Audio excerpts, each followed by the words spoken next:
Guys, welcome back to the channel. Razi Grows. And over here, I'm going to show you guys how to transfer your mobile tokens to IoT, to Solana, etc., or to HNT, whichever coin you choose to swap and counter swap for. So let's go, guys. So you want to go to the right bottom corner where you see the little globe, and you're going to click on that. Boom. Now you're going to go to juke.ag. You're going to hit connect wallet. And then in this video, we'll just swap. We'll swap IoT for mobile. So we'll do 1,500 IoTs for the mobile. And then you're going to hit swap. And then you hit approve.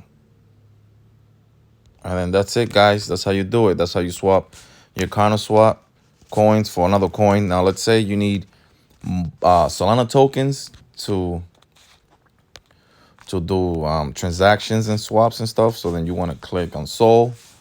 We're going to do 1,500 IoTs. We're going to hit swap, hit approve. And that's it, guys. So now you have enough Sol to do any transactions you want to do on the network. Stay tuned, like and subscribe. Razi Grows.